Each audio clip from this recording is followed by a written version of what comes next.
Depuis la mort de Bernard Tapie, le clan soudé entre les différents héritiers doit beaucoup d'argent à l'État afin d'éponger une dette abyssale. Il y a un peu plus d'un an et demi, le choc était total.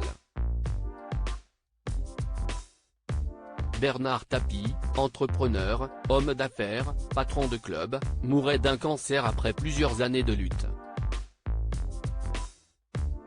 CIST peut dire que la vie de cette personnalité fut chahutée, mais son dernier combat fut le remboursement des montants décidés lors de l'arbitrage lié à la vente d'Adidas auprès du Crédit Lyonnais.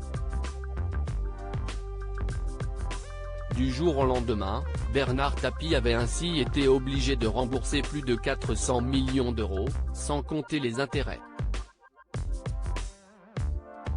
Un montant de dette exorbitant pour Dominique Tapie, une somme qui a depuis été remboursée, confirme son épouse, Dominique Tapie, au magazine Paris Match, un mois avant qu'il parte, je le revois encore faire ses comptes. Il avait calculé qu'en vendant ses actifs, il pourrait totalement rembourser ce qui lui avait été alloué lors de l'arbitrage, ce qui a d'ailleurs été le cas.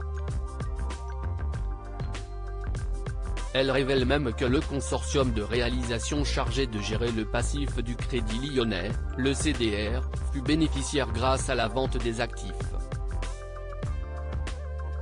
Elle regrette qu'à cette occasion, quasiment aucun média n'en ait parlé, le seul média qui en a parlé, CIST le Canard enchaîné qui, pourtant, n'a jamais été très tendre avec mon mari.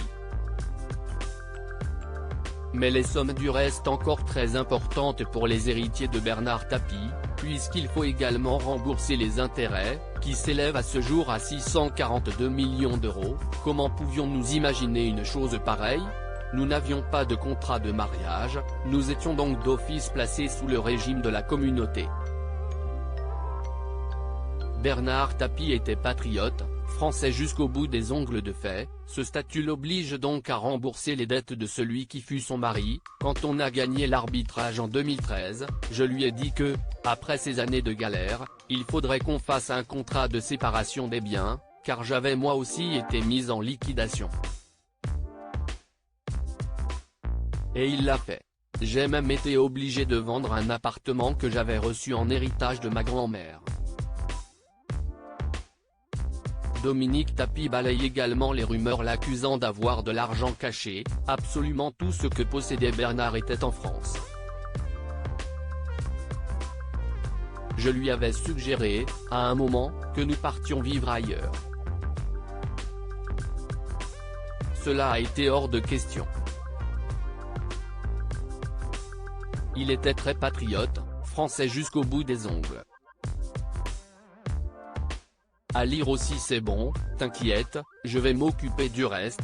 Stéphane Tapie livre avec émotion sa dernière conversation avec son père Bernard.